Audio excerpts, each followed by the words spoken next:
नमस्कार, राम राम, राधे राधे। स्वागत है ऑनलाइन प्लेटफॉर्म में आप सभी दोस्तों का।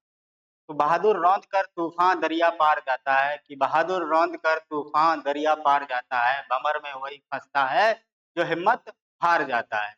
आइए दोस्तों, वन लाइनर की श्रृंखला में आप सभी दोस्तों का स्वागत है। तो बने रहिए मेरे चैनल के साथ में, हंसते रहिए, मुस्कुराते रहिए। उसी को आगे कंटिन्यू करते हुए आज हम लोग बहुत ही अच्छे क्वेश्चनों के साथ में डिस्कस करेंगे। तो देखिएगा, पहला क्वेश्चन क्या दिया गया है कि ईस्ट इंडिया कंपनी, क्या दिया गया बेटा? ईस्ट इंडिया कंपनी को भारत में व्यापार करने की आज्ञा सबसे पहले किसने दी थी? ठीक है, तो सबसे पहले ईस्ट इंडिया कंपनी जब 1600 ईस्वी में 1599 में गठन हुआ, इसका होती स्थापना होती 1600 ईस्वी में भारत में आती है काम करने के लिए परमिशन लेकर के। उसके बाद भारत में सबसे पहले आज्ञा किसने दी थी? आज्ञा किसने सबसे पहले दी थी तो व्यापार करने की? तो जहांगीर। किसने दी? जहांगीर ने दी थी सबसे पहले आज्ञा। ठीक, तो ईस्ट इंडिया कंपनी को भारत में व्यापार करना प्रारंभ करने की आज्ञा सबसे पहले जहांगीर ने दी थी। अगला क्वेश्चन दिया गया कि 1916 ईस्वी में नरम दल और गरम दल किस अधिवेशन में एक हो जाते हैं? यानी कि 1916 में, और अलग कब होते हैं? 1907 में होते हैं सूरत अधिवेशन। कब होते हैं? सूरत अधिवेशन में 1907 में अधिवेशन एक होता है सूरत, और 1916 में अधिवेशन जो होता है वो होता है लखनऊ में। लखनऊ में जब अधिवेशन होता है तो नरम दल और गरम दल फिर से एक हो जाते हैं। तो लखनऊ अधिवेशन कब होता है? 1916 में।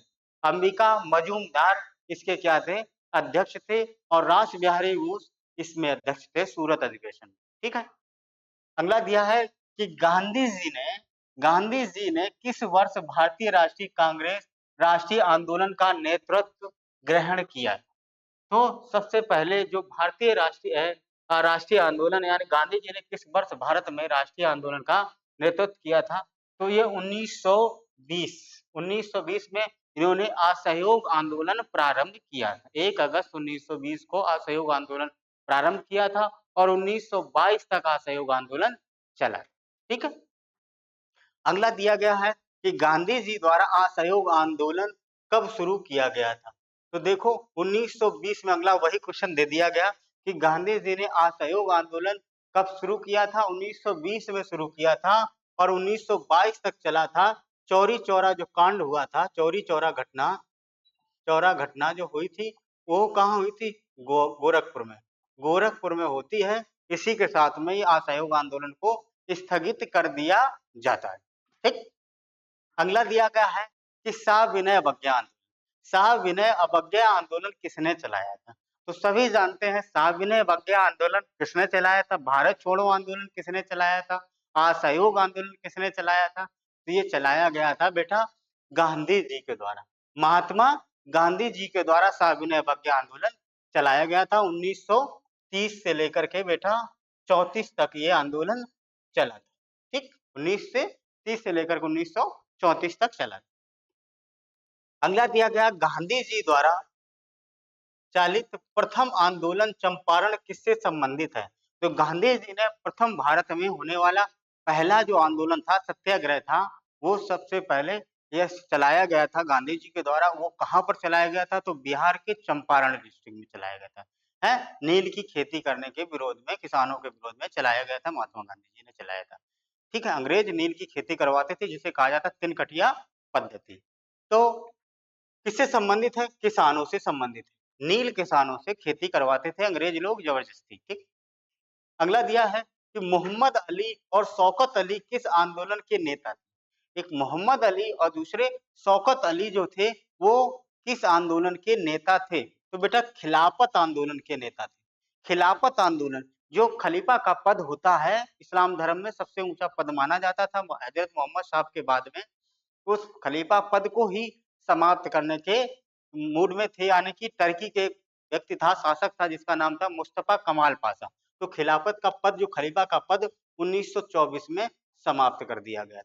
ठीक, मुस्लिम लीग के संस्थापक कौन थे? मुस्लिम लीग की स्थापना 1916 में होती है। सलीमुल्लाह इसके क्या थे? संस्थापक थे।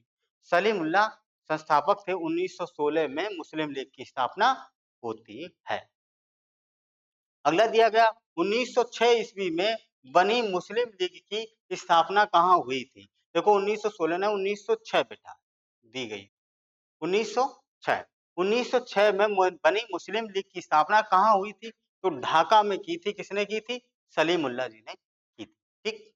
अगला क्या दिया गया है? ये छूट गया है कि मुस्लिम लीग ने अलग राज्य पाकिस्तान की मांग कब रखी थी? कब की थी? तो कब की थी? 1940 में अलग देश की मांग करता है मुस्लिम लीग 1940 में। ठीक। अगला दिया है कि लाहौर असेंबली में बम किस क्रांतिकारी ने फेंका था? लाहौर असेंबली में बम जो फेंका गया था वो किस क्रांतिकारी ने फेंका था? तो राम प्रसाद बिस्मिल ने फेंका था। राम प्रसाद बिस्मिल ने बम फेंका था। ठीक। आगे चलिएगा। हाँ, आगे क्या दिया गया है कि काकोरी कांड, क्या दिया है कि काकोरी कांड का संबंध किससे है? काकोरी कांड का संबंध किससे है? तो आप जानते हैं राम प्रसाद बिस्मिल से संबंधित है। और राम प्रसाद बिस्मिल का होम शहर कहाँ पर बेटा? शाहजहांपुर, उत्तर प्रदेश। ठीक। राम प्रसाद बिस्मिल, याद रखना। अगला दिया है कि पूर्ण स्वराज का प्रयोग 1929 में किसने सर्वप्रथम किया था? तो पूर्ण स्वराज की मांग और पूर्ण स्वराज का प्रस्ताव सबसे पहले रखा था, वो रखा था बेटा जवाहरलाल नेहरू के द्वारा। किसके द्वारा रखा जाता है? तो जवाहरलाल नेहरू के द्वारा रखा जाता है। और कौन सी नदी के किनारे है ये किया जाता है सम्मेलन? तो रावी नदी के किनारे ये किया जाता है सम्मेलन। और इसके अध्यक्ष कौन थे? तो जवाहरलाल नेहरू थे। ठीक है, पहली बार तिरंगा को फहराया गया था, याद रखना ये। अगला दिया गया है कि शेर पंजाब एवं पंजाब केसरी किस राष्ट्रवादी नेता का उपनाम है?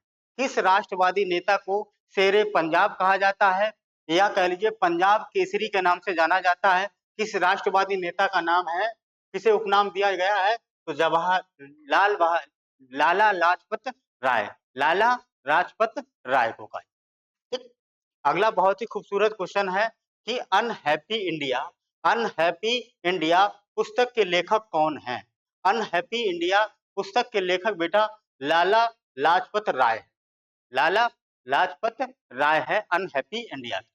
अगला दिया है कि किस मुगल सम्राट ने फारसी में आत्मकथा लिखी? फारसी में आत्मकथा किस मुगल सम्राट ने लिखी? तो किस मुगल सम्राट की बात है? तो जहांगीर की बेटा बात।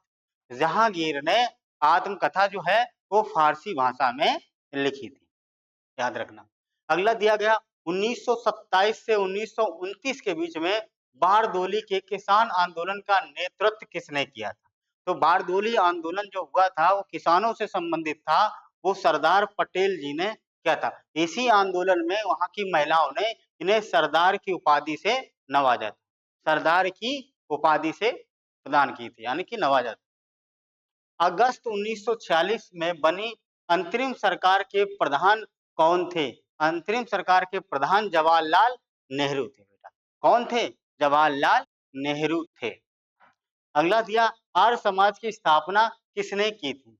तो बेटा आर्य समाज की स्थापना स्वामी दयानंद सरस्वती ने की थी। ऐसे क्वेश्चन है, ये आपको इजी जरूर लगते हैं, मगर परीक्षा हॉल में जब हम लोग बैठते हैं तो यही क्वेश्चन जब पूछ लिए जाते हैं तो हम भूल जाते हैं कि कैसे क्या होगा ये। ठीक है, तो याद रखना ये क्वेश्चन इजी नहीं है बेटा।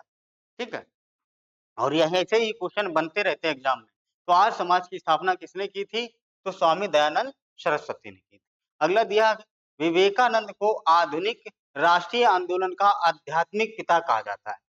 विवेकानंद को आधुनिक राष्ट्रीय आंदोलन का आध्यात्मिक पिता कहा जाता है, तो सुभाष चंद्र बोस ने कहा।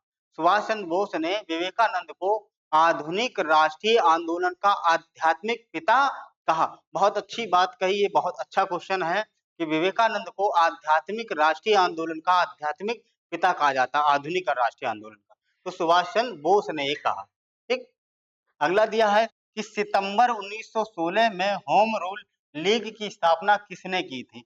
ये भी क्वेश्चन कई बार पूछा गया है कि 1916 में, यानी सितंबर का महीना था 1916 में, होम रूल लीग की स्थापना किसके द्वारा होती है? तो श्रीमती एनी बेसेंट के द्वारा होती है।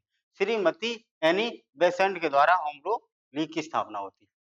अगला देखिएगा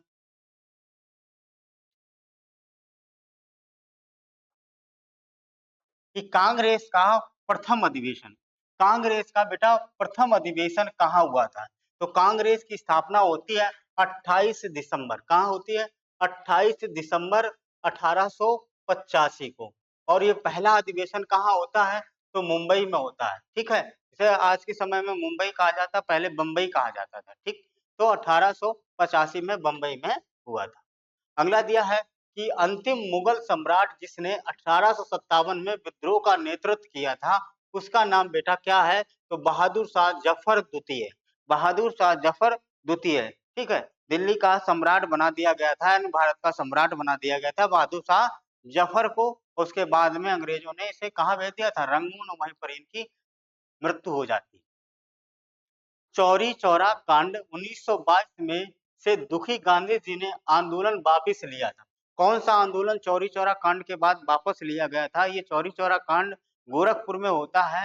ये 1920 में बहुत सारे पुलिसकर्मियों को जिंदा जला दिया जाता है, क्योंकि आंदोलनकारी जब जा रहे होते, रास्ते से निकल रहे होते, तो गोलीबारी होती है सिपाहियों के द्वारा। तो फिर आंदोलनकारियों ने भी क्या किया? तो पुलिस वालों को जिंदा जला दिया, यानी पूरा पुलिस स्टेशन ही फूंक दिया था। तो असहयोग आंदोलन को इसी घटना के बाद दुखी होकर के महात्मा गांधी जी ने असहयोग आंदोलन वापस ले लिया। अगला दिया है कि भगत सिंह, सुखदेव, राजगुरु को कब फांसी पर लटकाया गया? ये तीन लोग थे, एक तो भगत सिंह थे, सुखदेव थे, राजगुरु थे। इनको फांसी पर कब लटकाया गया था? तो 23 मार्च 1931 को, 23 मार्च 1931 को लटकाया गया, ठीक। अगला दिया गया है कि अकबर ने इबादत खाने का निर्माण किया था। इबादत खाने यानी प्रार्थना सभा का, यानी कि जहाँ पर हम पूजा अर्चना करते हैं, उसका निर्माण किया था तो फतेहपुर सीकरी में किया था।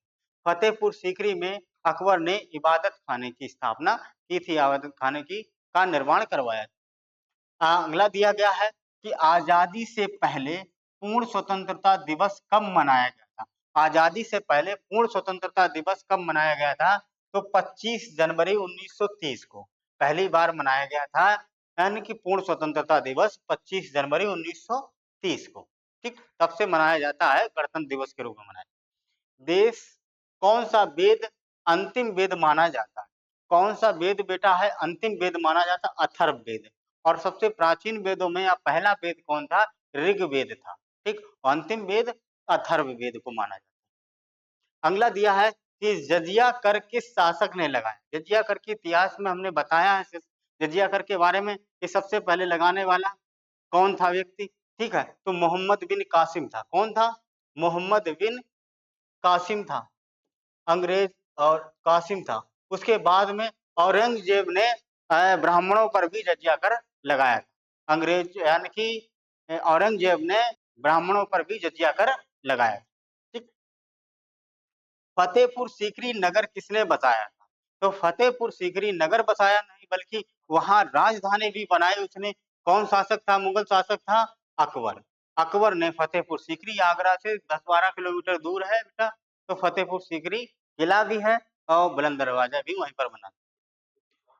अगला दिया है कि फतेहपुर सीकरी का बुलंद दरवाजा किसने बनवाया था? तो बुलंद दरवाजा भी अकबर ने ही बनवाया था, बुलंद। अगला दिया है विजयनगर साम्राज्य का संस्थापक कौन था? तो विजयनगर साम्राज्य का जो संस्थापक है वो कौन था? तो हरिहर और बुक्का, दो ऐसे थे व्यक्ति।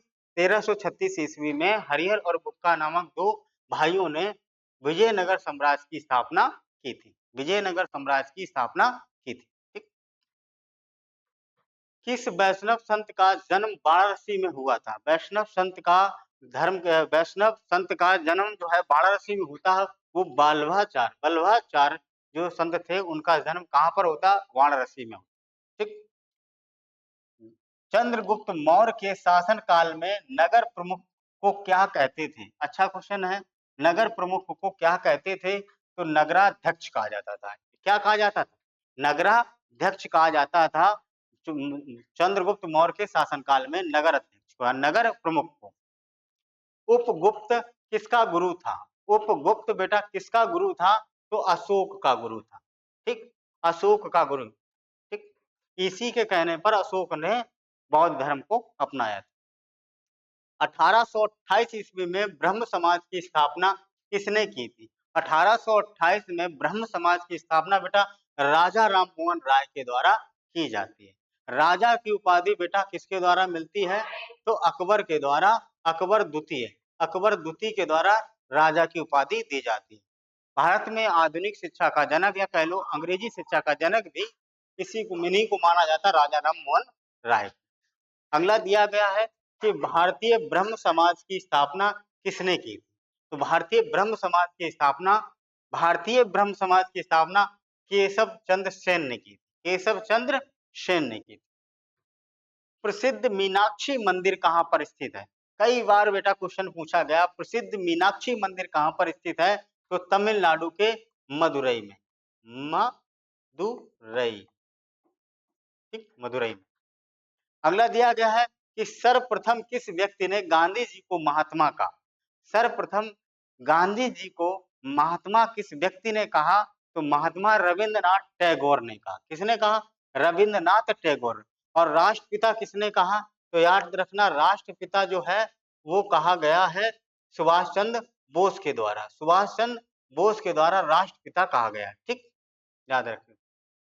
आगे दिया गया है कि बाण भट्ट किसके राज कवि थे? बाण भट्ट बेटा किसके राज कवि थे? तो हर्षवर्धन के राज कवि थे। बाण भट्ट किसके राज कवि थे? तो हर्षवर्धन के राज कवि थे। क्लाइव लॉर्ड क्लाइव बंगाल का गवर्नर कब बना? लॉर्ड क्लाइव बंगाल का गवर्नर कब बना? तो 1665 ईस्वी में। 1665 ईस्वी में आपको बता दें इलाहाबाद की संधि होती है। इलाहाबाद की संधि के बाद ये क्या हो जाता, बंगाल का गवर्नर बन जाता है, ठीक, पहला गवर्नर था बंगाल। 1883 ईस्वी में कलकत्ता में सुप्रीम कोर्ट की स्थापना किसके द्वारा होती है? तो 1883 नहीं बेटा है 1774 है। 1774 में, यानी 1773 के रेगुलेटिंग एक्ट के बाद में 74 में कलकत्ता में सुप्रीम कोर्ट की व्यवस्था की जाती है रेगुलेटिंग एक्ट के तहत। रेगुलेटिंग एक्ट के तहत इसकी स्थापना की जाती है, ठीक। आज के क्वेश्चन हम लोग यहीं तक रखते हैं। मिलते हैं हम लोग अगली क्लास में। तब तक के लिए आप लोगों से लेते हैं विदा। बने रहिए चैनल के साथ में, लाइक कमेंट और सब्सक्राइब करते रहिएगा। इसी के साथ थैंक यू, धन्यवाद, वंदे मातरम, राधे राधे, राम राम।